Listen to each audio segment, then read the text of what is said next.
Good Monday afternoon, guys. My name is Jerry Miller. Welcome to the I Love CVille Show. It's great to be with you. I love catching up with you through this platform. Certainly on the heels of a weekend in Charlottesville and Central Virginia, a lot to cover on the show. Thank you kindly for joining us. We're live in Charlottesville, the Commonwealth, the country, and the world on the I Love CVille Network. What we're trying to build here is a platform of cautious optimism that brings transparency and approachable knowledge to our community. All I'm trying to do is relay what I'm seeing in Charlottesville and Central Virginia, and I do it through the eyes of a cautious optimist.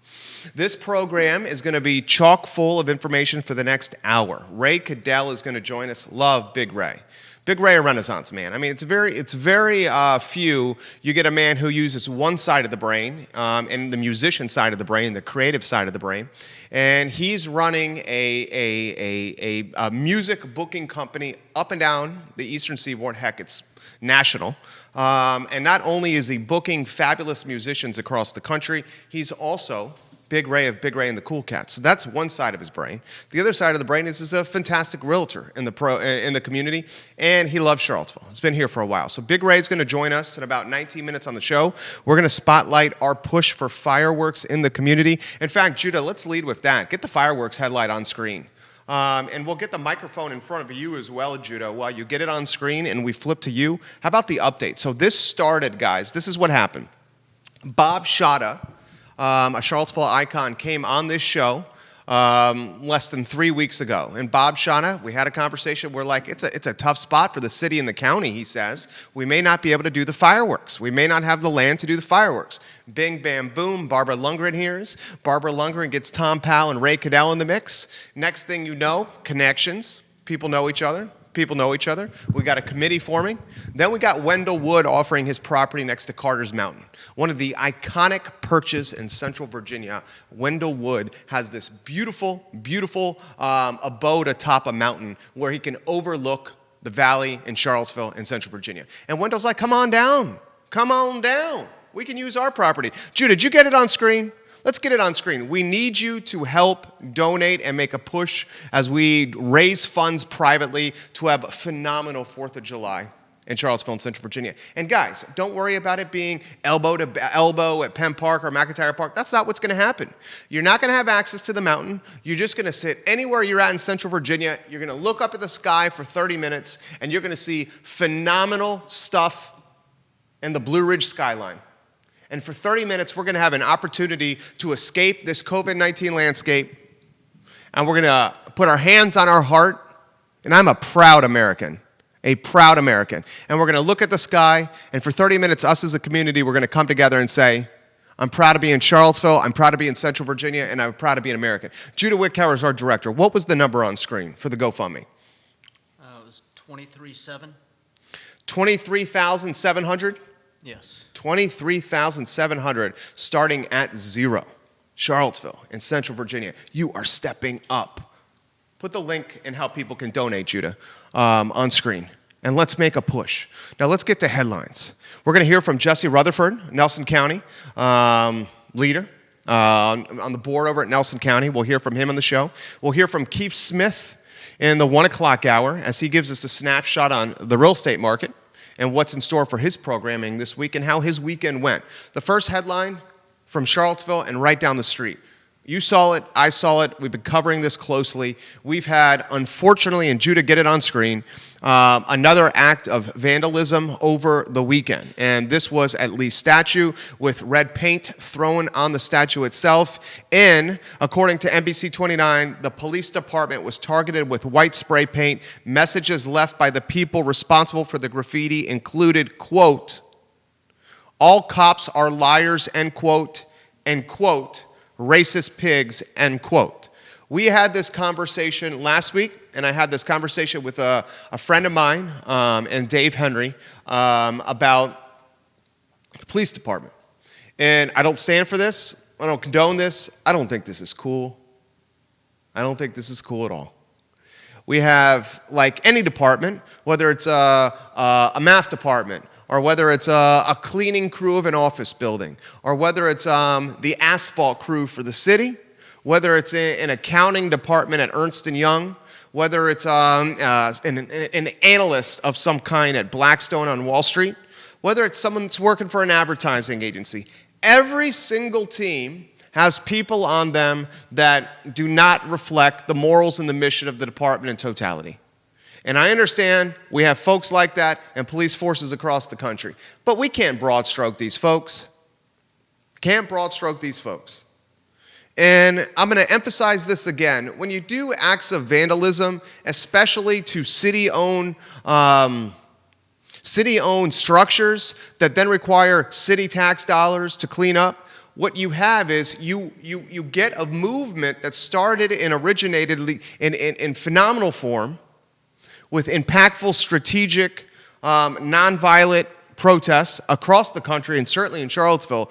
But as you get this, you get a change in perception or a change in how the mass public views protests locally. And that's not what you want. And you're in a really tough position if you're in the city, because if you're in the city, the last thing you want is what's happening in Richmond to happen to Charlottesville. So of course you're watching 55, 60 miles down the road, where for weeks we've had the Virginia State Police and the Richmond Police Department go toe-to-toes with rubber bullets and with riot gear against protesters that had pizza boxes and umbrellas to protect their face from pepper spray. You don't want that. But I'm going to say this, and I'm going to say this again. We are a small business entrepreneur over multiple businesses, and when you're able to have success as a small business owner over multiple businesses, one of the things you do is forecast or plan or strategize or organize and look ahead. In one man's cautious, optimistic perspective, we need leadership to say, this is what's going to happen. We already know the statutes are going to go, but they're going to go on this day. And we need leadership to come out and say, you need to stop graffitiing the city. And the leader that has to do that, and someone tag her, please. Someone tag her in the stream, please, on one of these 12 Facebook pages. The leader that has to do this is Mayor Nikia Walker. It cannot come from elder white statesman Lloyd Snook. It cannot come from young buck white statesman Michael Payne. It cannot come from the experienced Heather Hill, or it cannot come from the new to council Sina McGill. It's got to come from the Mayor Walker. And she's the mayor. And she's the mayor. Okay, she is the mayor. She is the leader of the city. Give me a little chitter chatter, a little presser, a little press conference, a little get the podium in front of City Hall or in the downtown mall and say, for 5 or 10 minutes, this is what I'm going to do. Because the only time we have seen this so far, we've seen it twice. We saw it with Chief Brackney last week when standing up for her department. And we saw it on the first week of protest in Charlottesville from Mayor Walker when she asked the community to breathe. I think it's time we see another show of leadership, from my humble opinion. The next story is a concerning one, and it's about evictions in Charlottesville and Central Virginia. So here's the nitty-gritty. And Andre Xavier, is Andre Xavier watching the show? Andre Xavier has a tremendous mindset for business and for forecasting. He's the chief executive officer of the co-founder of CVille Hop-On Tours, and he also runs a travel company. He's a travel entrepreneur, very well diverse in the travel entrepreneur space. So he says, look, guys, this is what's coming down the pipe, and he's so right, and we need to follow this. The money, the juice, the gravy, the 600 Bs. James Watson has been bringing this to my attention as well. James, are you watching here? If you're watching here, let me know. The 600 Bs a week that's coming from the Gov for the folks that are unemployed, that's about to stop. And you look at the headlines from evictions, if you can get that back on screen, and I'm going to read 2 paragraphs from this story. Without an extension from Governor Northam's eviction memorandum, Virginia may soon be forcing a homeless crisis. Rent relief programs are crucial to being able to prevent an eviction crisis. Or people in the homeless space are saying if Governor Northam does not extend these eviction programs with helping landlords and tenants keep a place over the head of the tenant, that we are going to see mass evictions. And then you throw the evictions into the $600 a week running out, and you see the potential crunch that's coming down the road. So the cautious optimist that is me wants to have the conversation of letting everyone know that this is coming down the pipe. Evictions and the money running out from the gov. So unless the government does another round of PPP or stimulus, we have potential collision of unemployment, 1, which is extremely high, evictions, 2, PPP money running out, 3, and the unfortunate aspect of two parties, Republicans and Democrats, leveraging this entire circumstance in the country to the benefit of their party. We have an election year. So guys, there's a ton of stuff going on. There's a ton of stuff going on out there. A lot of macro storylines that are going to have a micro impact in Charlottesville if we don't watch them closely. I'm going to talk about this with Ray Caddell. So Ray Caddell, over the weekend, we were talking about mortgage relief and how, and I'm going to let him say this, on how just a few months of mortgage relief, mortgage forbearance, how it can hugely impact a couple when it comes to them buying or selling their home.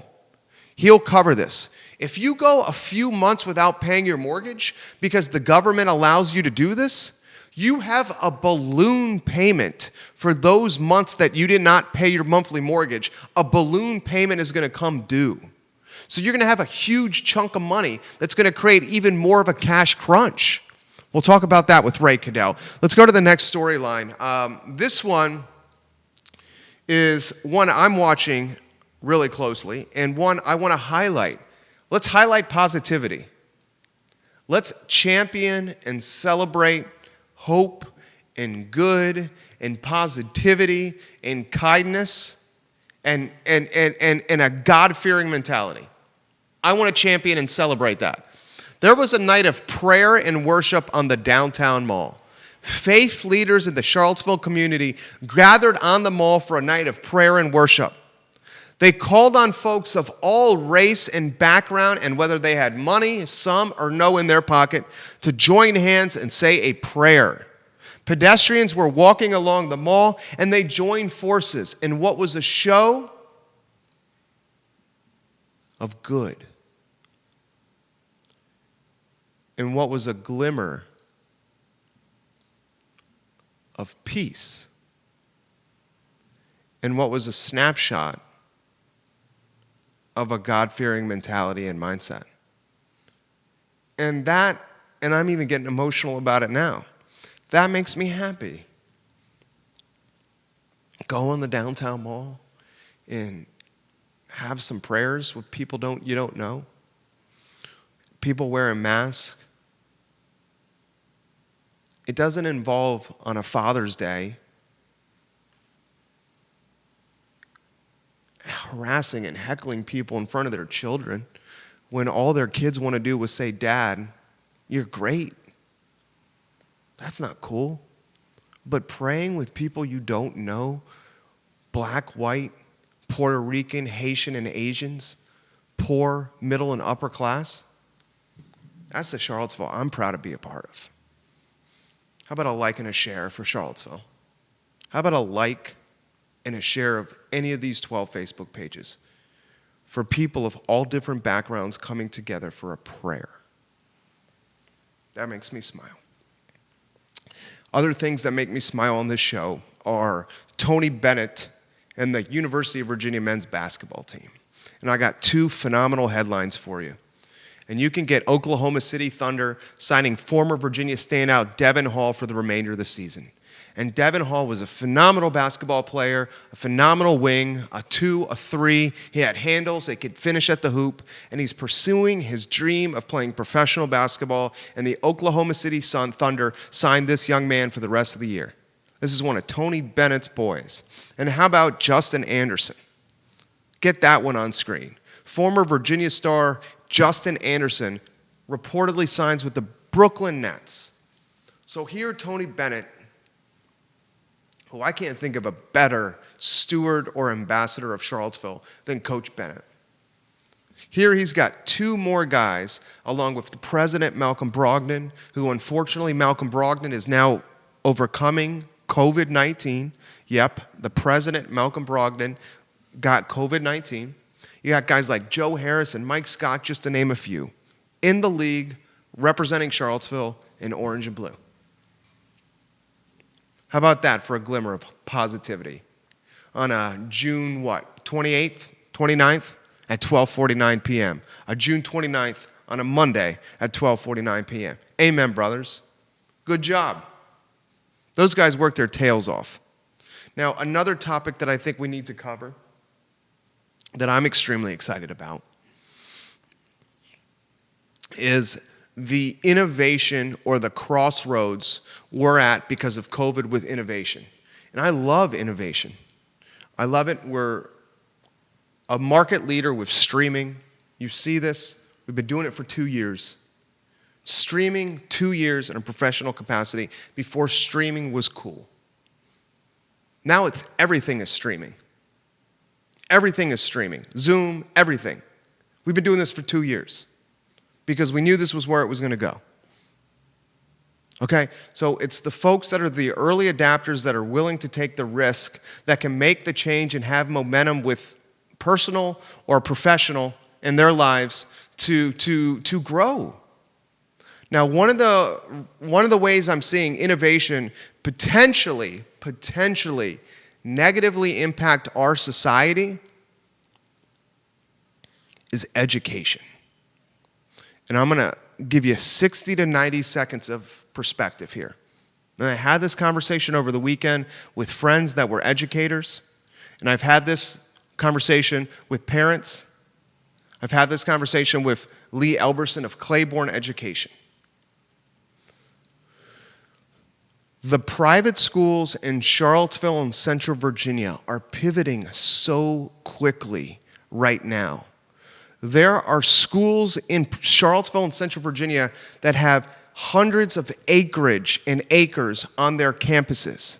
Think of the Blue Ridge School. Think of Fork Union Military Academy. Think of the Miller School. Think of the Covenant School. Think of St. Anne's Belfield. Think of Tandem Friends. Immediately when you think of these private educational institutions, one of the things that first should come to mind is the palatial plot of land that each school is built upon. It makes me nostalgic of the value proposition that vineyards and breweries have in Albemarle County. We are seeing people that are pent up and eager to go out and spend their money. They are uncertain about going to a place in the city because of the close confinements of city real estate and city. The Whiskey Jar, it's elbow to elbow. The Whiskey Jar doesn't have land.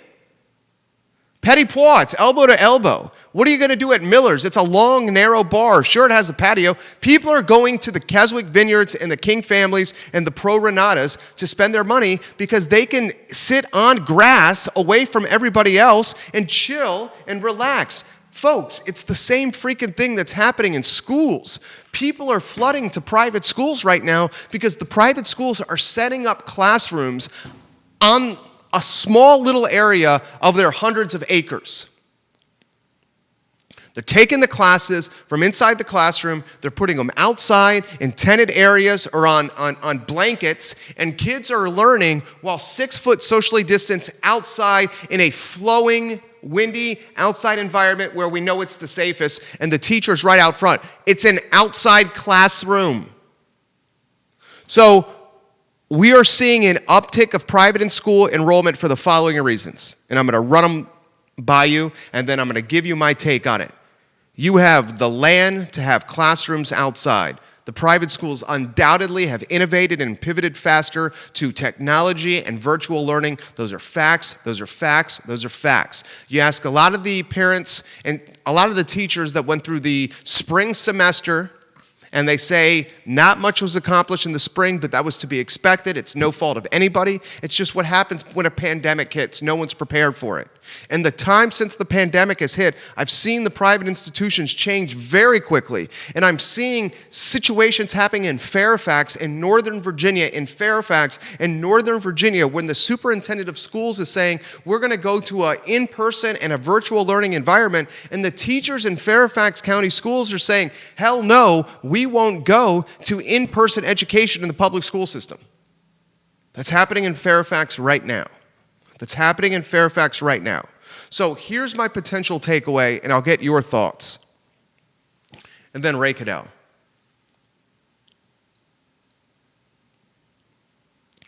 COVID, I'll say it again.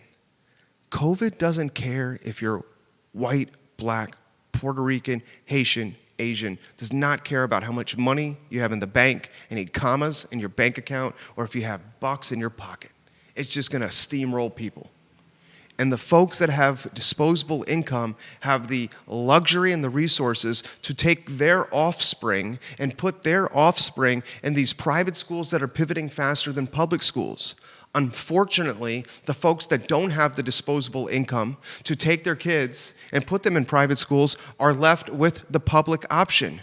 And right now, if you think about it, that parent that does not have the resources to put their kid in private school has to go back to work. We know this.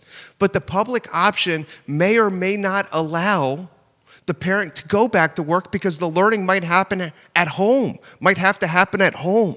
Do you see the problem that's coming and brewing? You're creating a class system of our next generation. Some are being fast-tracked potentially in educational infrastructures that have pivoted faster than others. And my fear is the ones that are not in the structure that's pivoted faster than the other are going to be left behind. Spanish is being cut from elementary schools in the city? Guys, that's not good. The last thing you want is for school to turn into a class system. And as a father, the last thing I want is to my little boy to go to school with other little boys and other little girls that look exactly like him. I don't want that. And how about this? You want to hear something nuts? One of our friends and their groups of friends, 7 parent sets, 7 different groups of parents. They are pulling their second graders, rising second graders, out of public elementary school. They have hired and recruited a public school teacher.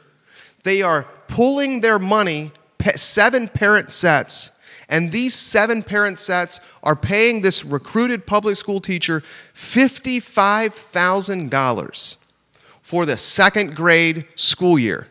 And these 7 parent sets are offering their home in a 1 week, 1 parent set host classes. And all 7 kids go to the first parent set for classes for a 5-day period. The next 5-day period, the second parent set is up, and the 7 kids go to that home. The parents don't get burned out.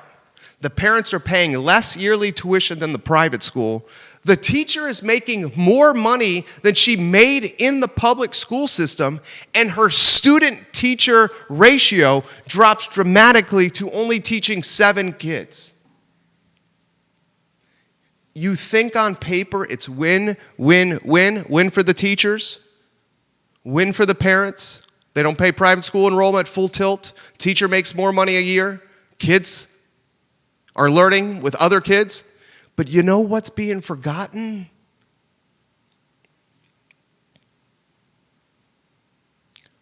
all the kids in this educational cluster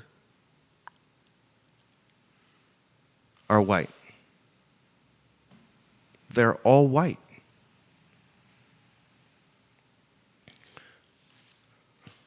Makes me nervous.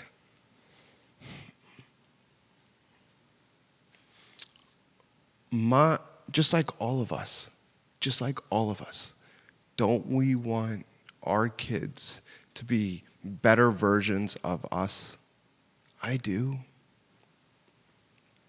Diversity helps create better versions. Watch that story, please. It's a storyline that's going to impact communities across the country. COVID I initially thought was going to be the democratization of education, and perhaps it is at the collegiate level with virtual learning globally and lower tuition for students across the globe to enroll into UVA through a virtual class. Maybe at the college level, innovation in COVID is creating the democratization of college education by lowering tuitions and allowing someone in Argentina to enroll in UVA through the internet for classes. But at the levels lower than that, it's creating a class system.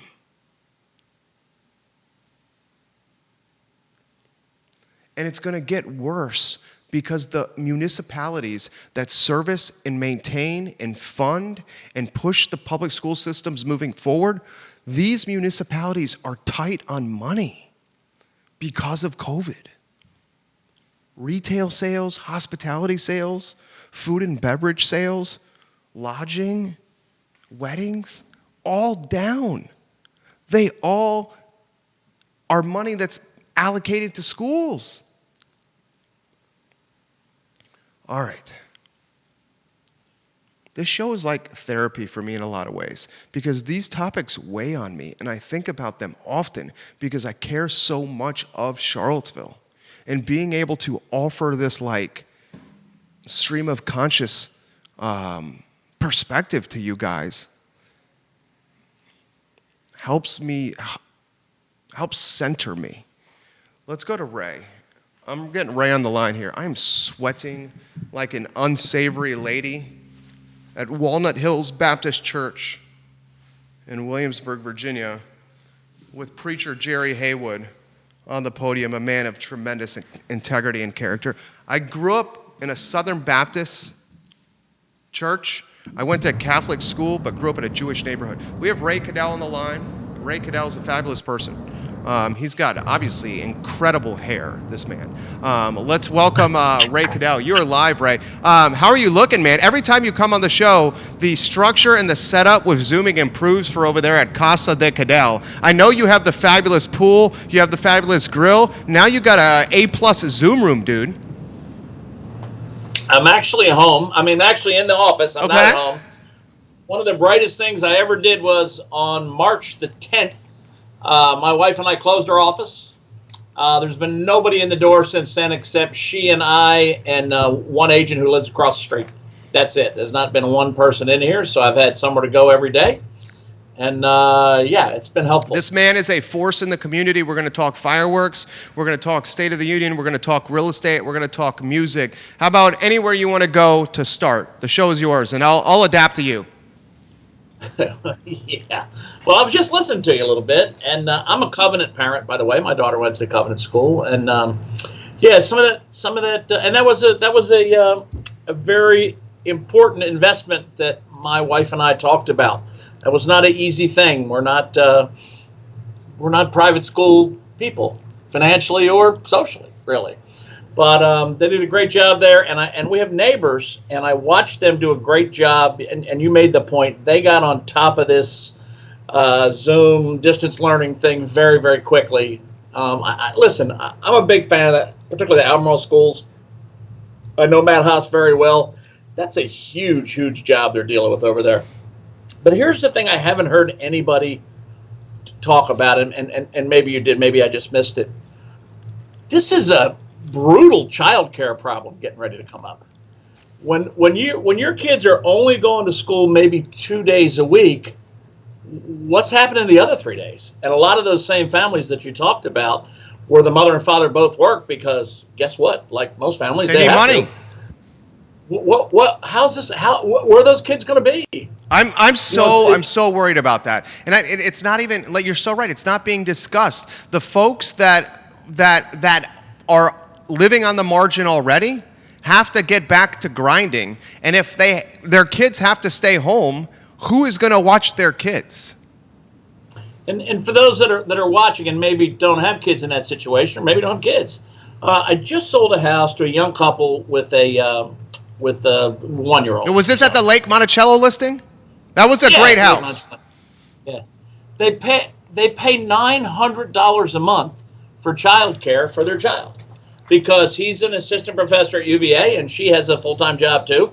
Well, who has extra $900 a month? That's a mortgage payment.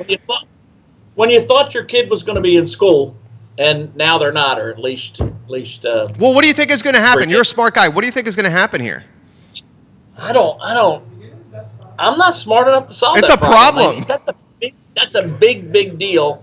And I think the school stepped up, and the city and private organizations and restaurateurs, and we figured out how to get those kids fed while all this was going on. Where maybe at least a meal a day, sometimes 2, sometimes 3 for some of those kids was only happening. So they figured out how to do that while the schools were closed.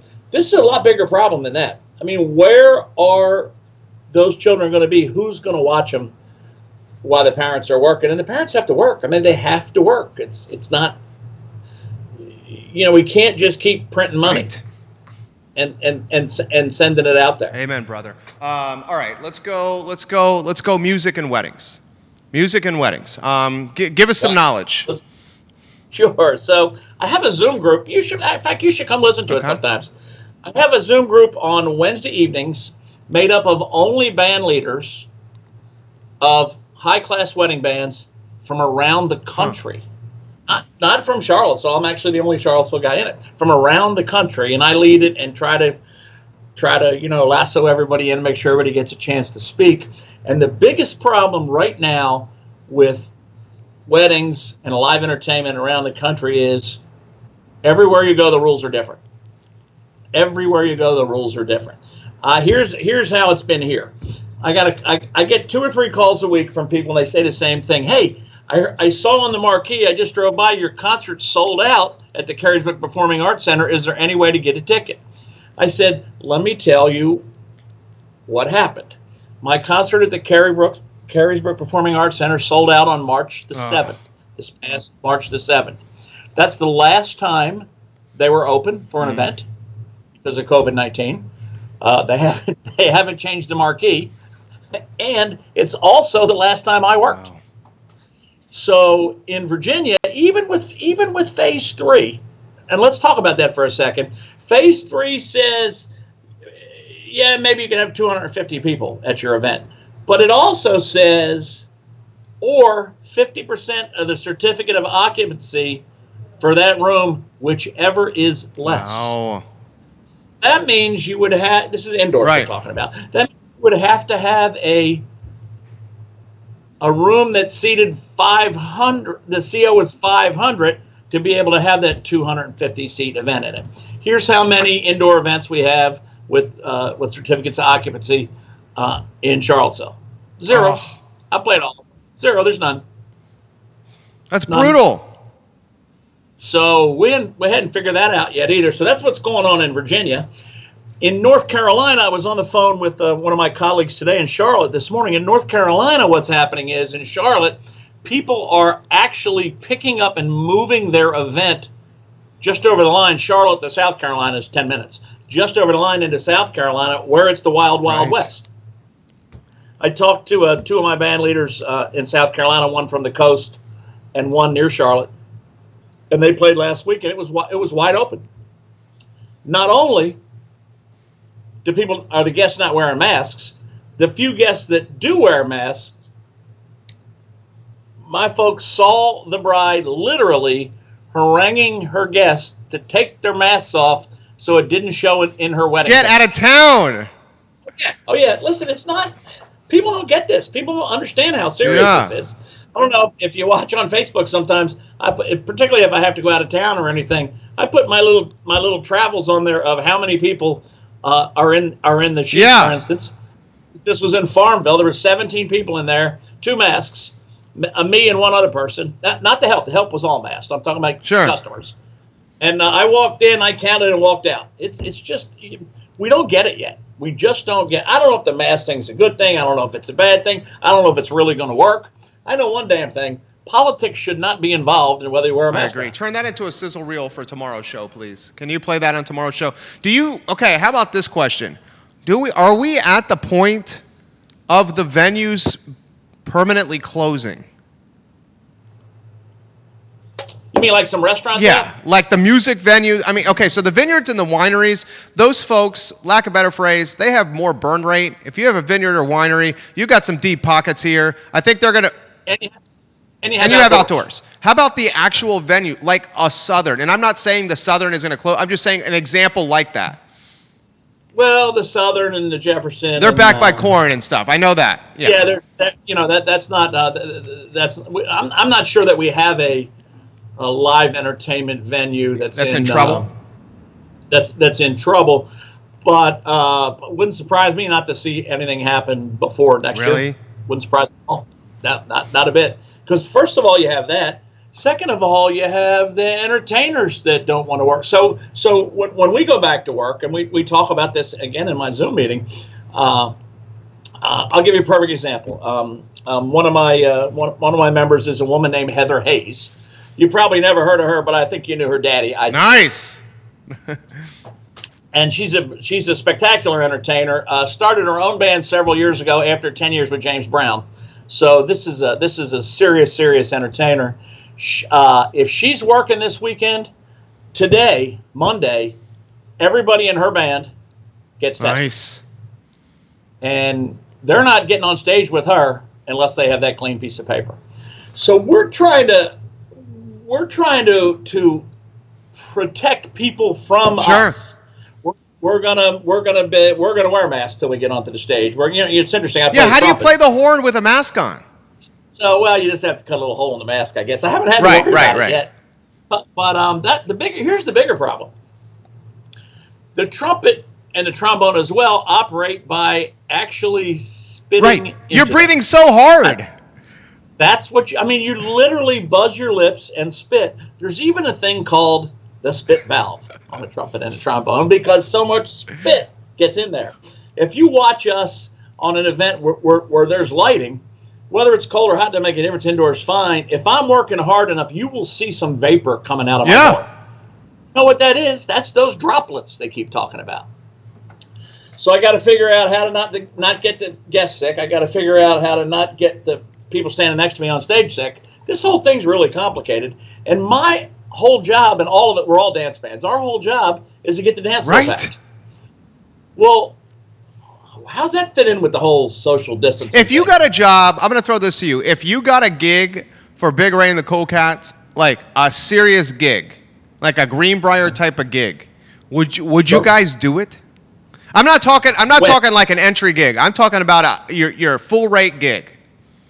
You talking about tomorrow? I'm talking about the big high dollar gigs you do. I know, but are you talking? How about next week? Would you do it next week? I would not do it next week without physically visiting the venue myself and having them explain to me how this is going to work. The stage at the Greenbrier is really big and really high. The Greenbrier is open, I know, and it has been open for several weeks. There's a good back entrance.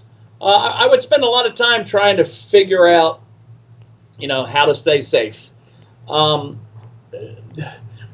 bigger issue is, and it sounds silly, but every Saturday night of my life, and by the way, this is my 51st year playing for money. For money. I'm not talking about in third grade. I'm talking about playing for money. So I've been doing this a long time. And when it's Saturday night and I'm not playing, my body doesn't like it. I was going to say, this is your passion. Oh, I'm no fun to be around on Saturdays. That's for sure. But as I get thinking about this and how's it going to happen and how are we going to continue and what are we going to do, I'm still booking jobs for next year, of course. I have rescheduled 17 weddings. Some of them, many of them for the second time, some of them are in round 3 right now. So now what's happening when they want to move to 2021? Yeah, you're working for 50% off. Well, it's interesting that you said that, but that's exactly. Yeah, what's happening. you're losing earning potential. You're taking away your full freight days next year with these days. So they gotta make sure my schedule fits the venue's schedule, fits Jen Ferriello's schedule, or Aaron Watson, or somebody, the photographer, fits Harvest Moon Catering or Barbecue Exchange, fits the caterer. It's an interesting matrix to try to make that all fit together, and it's not working. Right. It's not. You working. can tell that this guy is good as a broadcaster, and that he's got broadcasting experience, can't you? I mean, this is like the most easygoing conversation, and people are hanging on to every word, which is a testament to Ray here. I want to toot your horn, pun intended. Barbara Lundgren gets you and Tom Powell into the mix on this fireworks committee. Good God, you guys are like momentum. Well, I'll give you the short history of that. So it's 1998, a long time ago.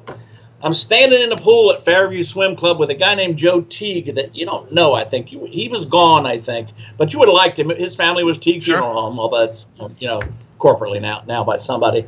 And he said, Ray, there's not going to be any fireworks this year. I said, what are you talking about? It's 4th of July, Charlottesville, Thomas Jefferson, the British, all that. Of course they're having fireworks.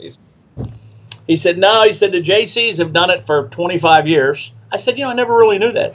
He said, yeah, we don't have enough. Who are the JCs? Junior Chamber of Commerce, young business people. I didn't know that. Yeah, it was a big, you should do a little research. It was a big deal across the country and has sort of gone away. So they handled this and they raised the money for it. He said, we don't have it. I said, well, oh, yes, we are. So I knew not one thing about fireworks or who you got to go. Listen, I didn't even call the FAA. Right, you got to do that. I didn't do anything right this year, but we had fireworks. I will tell you, I called my attorney, my personal attorney. I said, "Here's the deal. Here's the story." He said, "I'm in $7,500." Wow. He went in for. We raised. Was that all Larry the money. McElwain? It was not Larry McElwain. I don't want to say who it was, but it was not. I think Larry. Birkenstock Larry McElwain. Birkenstock. That's all he wears. That is true. So it went along for a couple more years and it went great. And then I became sort of the chairman emeritus, which was perfectly fine with me. And but Tom and Barbara were there right from the beginning. And then the Realtors took over for a couple years, which was great. And then CBS 19, is that right? Whatever it is, somebody over there. They took it over and we gave them the notebook and the whole thing. So during that whole 25-year period, a couple times, no money, and I got involved and I raised it. And quite frankly, it wasn't that difficult. It's pretty the community wants it. Right. This year, Barbara called me and she said, we got trouble again. You got to be involved. The good news was there's a guy, oh my God, I forgot his name. I'll think of it in a minute. Bob Shada, he's a fireworks. He's watching right now. Yeah, he had that part of it figured out, which is the hard part, man, getting the fireworks people and writing the check ahead of time, which he did, by the way. The community should thank him. But I said, well, we just had to raise a little money. It's not really a big deal. Well, the first thing wait. You said, hold on, I didn't know that. Bob wrote the check ahead of time? Yeah, it's Zambelli. They're the best. Bob Shada. That was well done, Bob Shada. They don't want to hear our problems. I probably wasn't supposed to say that. I don't know, but I would like him to. He should get credit for that. Absolutely. And sign the contract personally. Dude, really? He signed it personally? Yep. Okay, so next time you see Bob, thank you for bringing that up. Next time you see Bob Shada, please tell him thank you. Yeah, not so much that he wrote the check. He wrote the deposit, but he signed the contract personally before I was ever even involved. Right, that's a big deal. So I said, it's a little crazy, there's a little exposure there, as they say. Yeah. So I said, well, we'll raise some money. It's just not that big a deal. Well, you know what? It is a big deal this year. Because here's what's happening. First of all, the economy's a little tough. So some of the places that you could usually go, couldn't go. Second of all, I think some of those people were in a fine position, but either found an opportunity to use this as a reason to not to not do it, or maybe we're trying to look ahead. It's okay. I'm not worried about how anybody made any decisions. There were some people, not a lot, but there were some people that felt that this was perhaps not a good time to celebrate America. Right. So this is called Celebrate Us. It's not Celebrate You, period, S, period. It's Celebrate Us. There's no periods. And in case people forgot, this is about us and the British and 1776 Right. and all that. It hurts me a little that people are seeing this as It hurts me a lot. as some sort of political thing.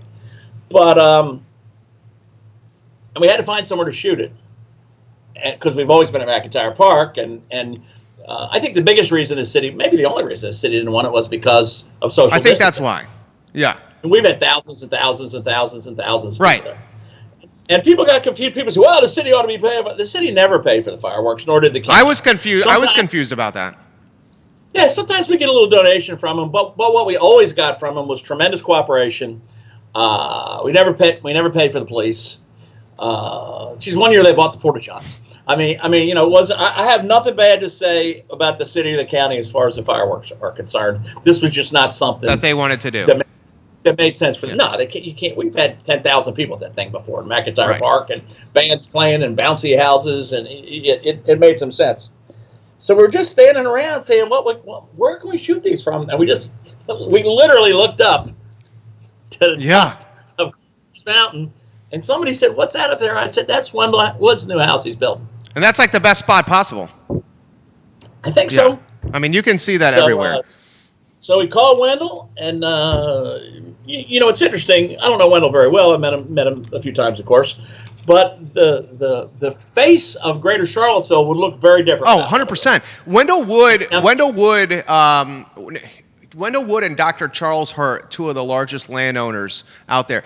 Dr. Charles Hurt told me one time, you cannot enter or leave Albemarle County without driving by one of my pieces of property. And Wendell's got even a larger impact than Dr. Hurt. Yeah, and I don't care if you don't like the idea of a Walmart or a Target or a Bonefish Grill or any of that stuff, which are all Wendell made 29. Sure, but how about this? How about NGIC? How about the Department of Defense stuff out there across from Briar? That's all. Yeah. So he's done a lot of important things economically. He is 100% right. How about this? I got Keith Smith coming up. Give us a 20-second call to action on donating and getting involved.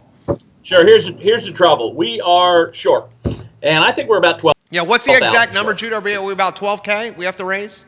I believe it's 6,000 something. Okay. He's going to give us the exact number while you're finishing here. Barb must be sending them. Let me tell you very quickly the people that have stepped up. So these are your friends. These are your neighbors.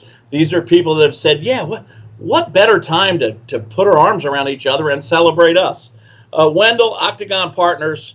I called my buddy Gary Albert at State Farm, and he marshaled together himself and Greg Leffler and Mac Weems and Kevin Mann and Greg Bartlesky and Clark Jackson and Cynthia Shiflett. Panera Bread, BioCat, C&F Bank, Lumos Networks, M&M. How about M&M Service and Salvage Yard? There you go. It's a junkyard in Greene County. They say we're in. We believe in it. Murray Pitts, and then we're getting all kinds of help from guys like you and your network and 29 and Monticello Media. Crutchfield, of course, wonderful corporate community citizen. Lincoln Surveying, Allied Concrete. I am sure, and lots of people on our GoFundMe page. You'll see a lot of $25 donations on there, and I feel better about them than a $1,000 donation, because that's somebody out there said, yeah, I believe what you're doing, and things are a little tough by now, but I can kick in $25, and I'm going to sit on my front yard and enjoy it. I love this guy. Ray, you are so good in this setting. It's easy to talk with this guy. Judah's getting it on screen. What was the exact number, Judah? It was 11,220. So Ray was right. 11,220. We'd like to raise. The total number was 35K. He's going to put it on screen. Guys, donate. America, America, America. Ray Caddell. And when we raise a little more, and we will, all that money goes to the Blue Ridge Food Bank. Goes to the food bank. Ray, you are awesome. They're handling the money. Guess what that means? It's a 501c3. Your donation is tax deductible, folks. You can help celebrate America's party, and it's tax deductible. Let me say one more thing, because you mentioned me talking about the mortgage forbearance thing. I want people to understand this. So when your bank reached out to you and said, hey, how'd you like to not make a mortgage payment for 3 months? Maybe they explained it to you. Maybe they didn't explain it to you. I assure you it was in the paperwork you signed. At the end of those 3 months, they expect you to come up with those 3 months plus your next month that you're getting ready to pay. A lump sum. Yeah, lump sum. So you're going to have to sit down and try to renegotiate with them. Unless I don't know why they would think, oh yeah, he doesn't have any money. They're not working. So let's give them 3 months off, but maybe magically 4 months of mortgage. Do you think that's going to have a huge impact? I think the banks are going to have to step up and restructure some of that. And here's what bothered me a little bit more, and it just happened to a client of mine. So they said, yeah, I took the forbearance. Why wouldn't I? And we just sold their house. And they're getting ready to buy another house, and it showed up on their credit. When they sold the house, did they had to cover the 90 days, the 3 months of payments they did? Oh, well, okay. Of course, had to pay it back. I mean, that's reasonable, but that's not the problem. The problem is they're getting ready to borrow money to buy a new It showed house. up as a ding on their report. It sure did. And how did that impact them? Did it raise their rates? Well, the banks don't know what to do about that yet. Oh, my gosh. Because the underwriter's sitting there saying, we allowed this. This guy couldn't make his payments for 3 months. And let's say it's two different banks. Said, yeah, he couldn't make his payments to that other bank. Jeez, why would we think he could make his payments? Why would we give him a loan? Oh my goodness gracious. Yeah. So it's listen, it's a complicated time. It's a complicated issue. Everything from childcare to education, to money, to small businesses failing, to restaurants closing and never opening again. I'm from Delaware, by the way, although I've been in Charlottesville 30-some years. In Delaware this week, they've had a bunch of restaurants open, particularly at the beach. They tested their employees, many with COVID-19, had to close again. Right. Oh. Well, you're seeing that you're seeing that everywhere, unfortunately. Ray, you're awesome. You made us better today. I'm going to get our friend Keith Smith on here. Thank you for your perspective. Folks, we need money. You can go right to the GoFundMe. Just type in Charlottesville Fireworks. It'll come up. Or if you just want to write a check, call me. I'll come pick it up. There you go. Ray Caddell. Judah, get that on screen. Thank you, Ray. You have a good one. Ray Caddell, phenomenal. Keith, we're going to go to here momentarily. Judah, did you put that back on screen for us? Yeah. Okay, fantastic. If you guys want to donate, if you want to, it's a tax write-off. If you want to do it for America, do it for America. Do it for America.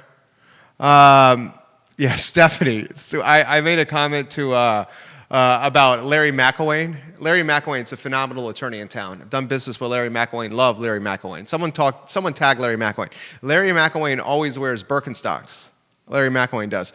Stephanie goes, this is coming from you, Jerry, the flip-flop Jerry Miller. Barbara Lundgren says, amen. Barbara Lundgren, who's on the committee, has given us an updated total. We're $8,500 short. Net proceeds go to the Blue Ridge Area Food Bank. Roger Voisinay says, who is that funny-looking guy in the hat? That's Ray Caddell, our friend. Roger Voisinay's got jokes. I love Roger on this program. Barbara said, that's the second time I've heard that a bride has asked her guest to remove mask for her photos. Can you imagine being at a wedding? You're at a wedding, and who has more power at a wedding than a bride? Maybe the mother-in-law? You're at a wedding, and either the bride or the mother-in-law goes to the bridal party, and the bride at the wedding goes to the bridal party, or even the guests, and she says, you're at my wedding. This is my big day. I've dreamt of this day since I was a little girl. Take your mask off for the pictures. I mean, what are you going to do? What are you going to say? You don't want Bridezilla. What are you going to say to the mother-in-law, Betty Sue? Or bride, what are you going to say? What are you going to say? Let's get Keith Smith on the line, Judah Wickower. I'm excited to get Keith on here. Keith, we're reaching out to you now. It's ringing, Judah. Stephanie, the comment cracked me up about the sandals. That really made me laugh. We have Keith on the line. Keith Smith is the distinguished gentleman. Oh, and Yona. Hello. Yona's there, too. Judah, do we have the green light to welcome the Smiths to the show? I'm getting the thumbs up. I normally would say, Keith, how you doing? But I'm just going to ignore that you're there and talk to Yona. Yona, Hey, how are thank you, my friend? How's it going, Yona? Good. I'm hearing you finally again. How the So- Smiths? How you doing, Keith? You know, I now understand completely what this term is, tough act to follow. I was listening to Ray. That's just flat out a tough act to follow, and there's no way to improve on that. Well, from a look standpoint, you guys have improved upon it, and it's because of your 7/8 over your shoulder over there, Yona Smith. Did you get a haircut recently and a beard and a mustache trim? Because you're looking sharp. Just for you, brother. What's Just for you. What's good, Keith? Tell me what's on your mind.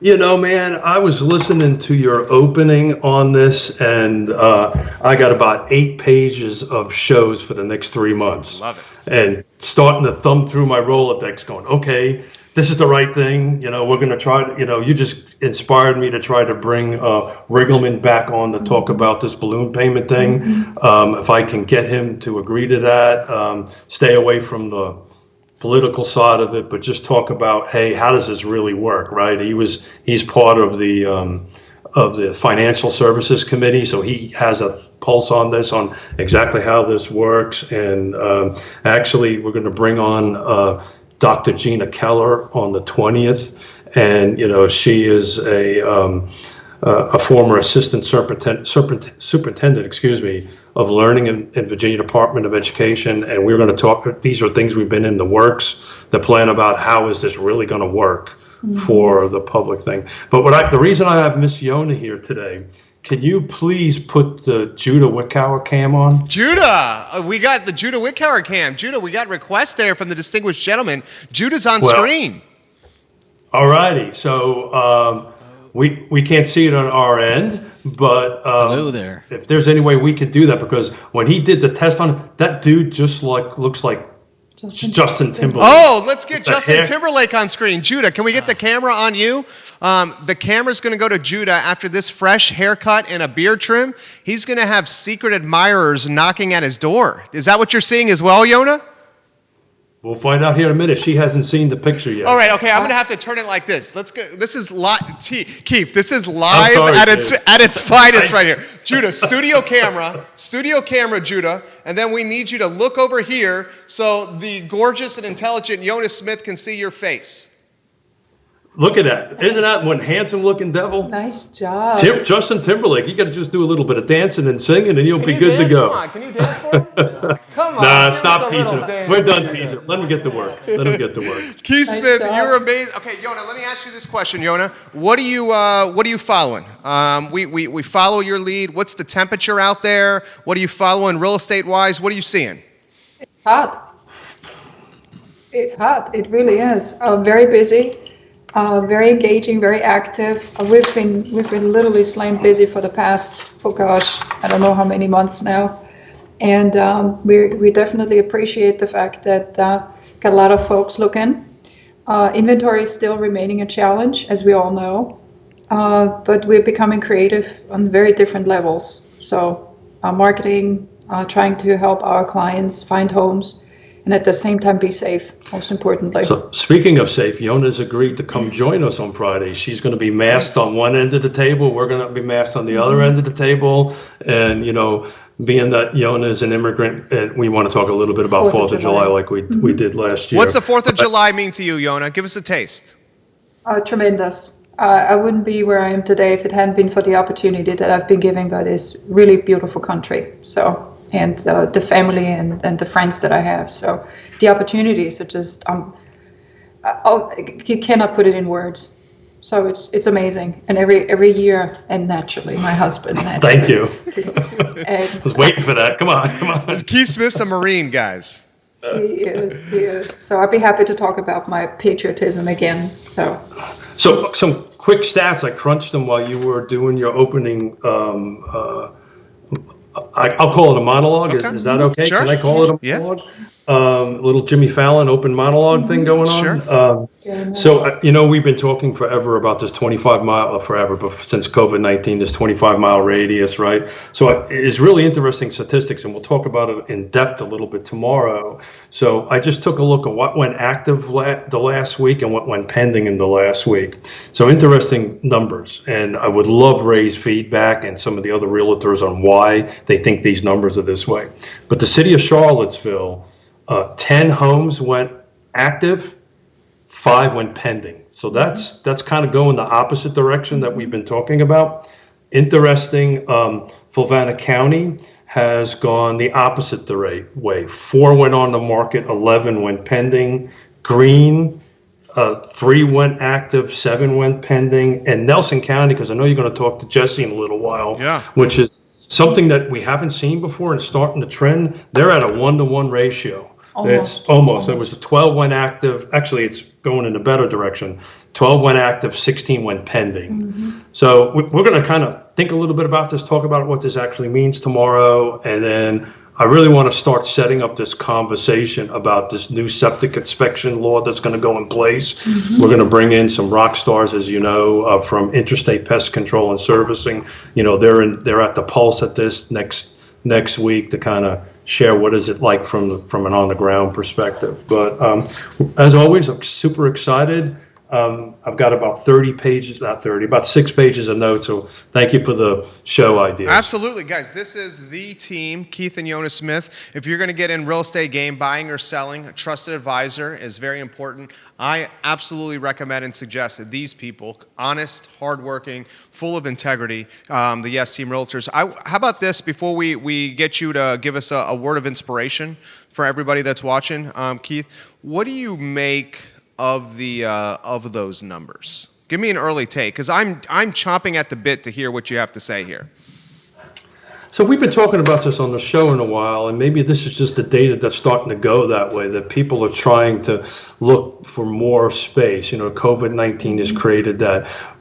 That being said, we've been talking about on the show last 2 years running, as you know, National Association of Realtors does this generational report. So the trends have been going that way, particularly for the millennials, out to the suburban, get a little bit of room, fence, that kind of thing, either for children or their furry children, right, the 4-legged children. So, I mean, that's my take on it, but literally I was just doing these numbers for 10 or 15 minutes before the show, before you asked me to come on. So I'm going to give it a little bit of thought, but my initial reaction is I think that's the trend. But there's so much pent-up demand as far as buyer goes, I wouldn't be too discouraged about this if you have something in the city. Well said. It's just an interesting trend, that's all. Very well said. The light looks good, guys. This literally, Thank the you. camera looks good. This is a good situation here. All right, Smiths, the show is yours. We are a platform, as you guys know, of optimism and hope and positivity in our community. Man, let's just be kind to one another. That's all. This is not that difficult. People have different opinions, right? Respect those different opinions. Be respectful to one another. And just care and love on one another. We talk about it on the show all the time. And it is that simple. Engage in a positive conversation. Right? That's just engage. We talked about this. Listen, right? Listen to what somebody has to say. Learn from what that is, right? And then act. So, That's our mantra. I hate to oversimplify it. That's a beautiful but mantra. That's a beautiful mantra. You guys crushed it. We'll see you tomorrow. Yona, we'll see you Friday. Yes, Friday. sir. All right. I look forward to it. I love it. Look Thank forward you for to joining seeing us. Keith, Thank good you. to see you, Thank you Keith. for having us.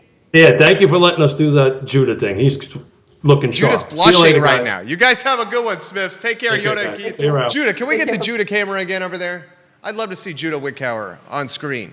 Keith and I had to do a little persuading to get the Judah. Are you on screen over there? I'm on screen. You do a little do you shimmy, a little think? shake? How was your weekend, my friend? What's that? How was your weekend? My weekend was good. Good. I'm good. Tom Powell said y'all did great. Tom Powell, thank you for watching. Y'all did great. Guys, do this. Get the link back on screen for the GoFundMe before we get to Jesse. Give the show a like and a share on any of these Facebook pages you're watching on. Michael Stevens says, great show, guys. Aaron Kingsley, How much are we going to be overcharged for cleaning a statue that should never have been there in the first place? He's talking about the red paint thrown on the Lee statue. Undoubtedly, the graffiti and vandalism that happened over the weekend, specifically the red paint thrown on the Robert E. Lee statue and the graffiti done in front of the police department when vandals called them pigs and racist liars, that undoubtedly is going to cost the city money and taxpayers money. Now, is it going to be thousands of dollars? I hope to God not. And let's get some perspective here, whoever's doing the vandalism. When you, in a time of potential recession, from an economic standpoint, from an economy standpoint, when you are sacrificing or cannibalizing, or you are forcing the hand of local municipalities to clean up your nasty language, your vulgarities, and your graffiti, and you're forcing the hand of local municipalities to spend taxpayer dollars to clean up that vulgarity and that nastiness, all you are doing is increasing the wealth gap, and all you are doing is damaging the bridge we're making for social and civic justice. You're spending the money from a time when schools don't have it, teachers don't have it, police don't have it, EMTs, firefighters, City Hall don't have it.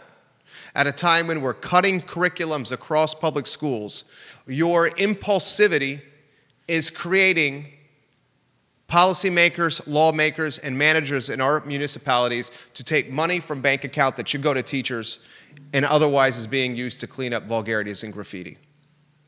You are doing the opposite of what you want. And it's because you can't see the forest through the trees.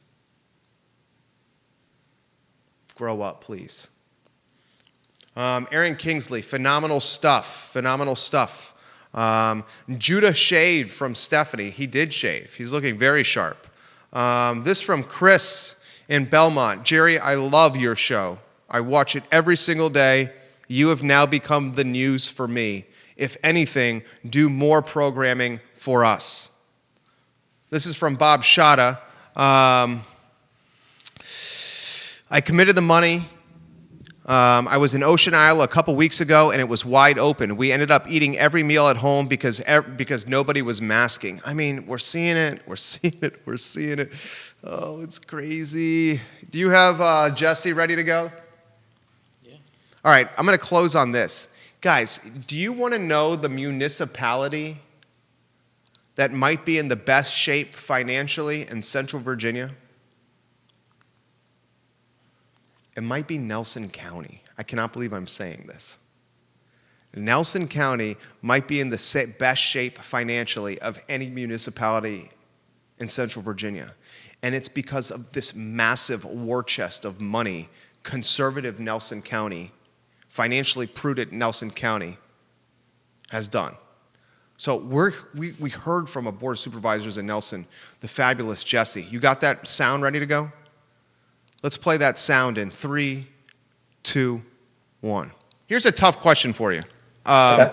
We have the city in a serious budget crunch. Sure. We have Albemarle County potentially in an even worse budget crunch. Sure. Albemarle County inexplicably turns its back on a Tiger Fuel operation in Keswick where they were going to create $100K in new revenue and 24 new jobs, but 3 members of a 6-member board of supervisors said, oh, no. We're not going to allow a generational business to expand their operation here despite a budget shortfall. And Malik. I'm just going to leave it like that. Okay, so here's the question I have for you. What can an Albemarle County and a city of Charlottesville learn from a Nelson County? Right. That's crazy to say that, right? It is a crazy thing in that realm. One thing that you really run into, and Keith Smith, and he could tell you all day about NIMBYs and cavers, in the sense of, those demographics that don't really want that there. And it's always ironic when it's super affluent groups of people. Right, it always is. Always is. It's a super affluent demographic that's dictating how this local populace should live and operate their life, even though it's like, actually the people who are getting the jobs are the ones who need jobs. Right. So you're when you look at things of that nature, for me in Nelson County, it's really great because if somebody complains, I can sit down and have a beer with them at any brewery and have a great discussion. Albemarle, obviously, that benefit doesn't exist because there's so many of you. However, people have to actually start understanding the repercussions of chasing a business away. Nelson County is the exact example of that. We have, like, for decades, we've said, we're just going to be a tourist and hospitality industry. Okay, got it. Guess what? That long term, that's not the best industry in the world. It's a great industry. I'm grateful to have it in my county. However, it's not that backbone industry that's going to be there for 100 years and doesn't just flourish 3 months out of the year, Right. 3 to 6 months out of the year. People have to start understanding that. You know, the most dangerous government people you could have is an apathetic one, and I certainly can say that about every jurisdiction that exists, from federal government to state government to local government. And people just need to stop being apathetic, you know, and actually start understanding what these repercussions mean. Actually understanding why 2 cents increase on your real estate taxes is actually a big deal. And actually asking questions about that $5 million capital improvement and how that's going to impact you, not just now, but for 30 years. It's things of that nature, getting people riled up and getting people conscious and participating. You know, everybody likes to participate on social media and just do a quick blip, when in reality, what's required is a bunch of people who are Hard work. dedicated and actually caring. You know, usually you don't care until you're personally injured, so to speak, whether that was hypothetically or you lost your job or whatever that may be. Well, guess what? That's too late. When you're operating after the effect, then yeah, sure, that's great. You need to do that. However, you also should be proactive in asking yourself what this could mean. So, you know, and that's, I mean, I could go all day about affordable housing and the oxymorons that I had to deal in this particular region where, you know, I could go all day on that one. That's Jesse from Nelson County. I love hearing how people in the community are managing this. And I think Albemarle in the city of Charlottesville can actually learn a lot from their little brother down the road in Nelson. I'm going to close on this. And this comment is coming in from Laura, who's watching in Fry Springs. Jerry, I love your show. I think what's going to happen with the kids that stay home to learn, they're going to end up going to their grandparents' house on days when they're expected to be home from school. And their grandparents are going to be expected to teach them. What is not being discussed is the grandparents are the most at risk for COVID right now. Please continue to have this discussion and put it out there, because it's one that needs to be highlighted, and it's one I'm very worried about. And that's Laura in Fry Springs. She's so right. Laura says they're going to go to older folks who are retired in the family, the kids, when they're expected to virtually learn at home or do an in-person class, when they have to virtually learn from home and their mom and dad have to work. They're going to end up being shuffled to an older person in the family that is retired. And then that person is going to be expected to school the child while not getting COVID-19 from the child. Oh, gosh. This is the I Love CVille Show. My name is Jerry Miller. We do the show Monday through Friday from 12:30 to 1:30. Today is 1:46 because we had a lot of ammunition. We're back in the saddle tomorrow at 10:15 in the morning with Real Talk powered by the Yes Team Realtors on the I Love CVille Network. The distinguished gentleman is going to give you insight into real estate across Charlottesville and Central Virginia. Then at 12:30, the I Love CVille Show. I'm very excited to announce the launch of a new program, Women Changing Our World, with Kelly Jackson and Jamie Schwartz next week. The first show we're going to launch on this network that does not have me behind the microphone and in front of this camera, these cameras. I am so excited about where this network is going and the potential for human connection and being agents of positive change in our community. I'm willing to put in the effort and help drive momentum behind this network that I think the sky is the limit. We're going to ask tough questions. We're going to challenge ourselves to grow. We're going to debunk stigmas. And we're going to go toe-to-toe with systematic elements that need to be changed. And in a long-form setting like this, there's no one offering programming and content like this. It's the I Love CVille Show. You guys have a good one. Good show, Judah. Seems like your haircut was well received today. What did you think? And I'll tell you, Ray is always strong. Ray's always strong. Ray Caddell is always good. What did you think of Ray? I agree. Ray is always good. Can't go wrong with Ray Caddell. He's a great man. What did you think of the show? It's good. Good show? You're a man of many words, my friend. I'm trying to close the show out, Jerry. Okay, all right. Good job, buddy.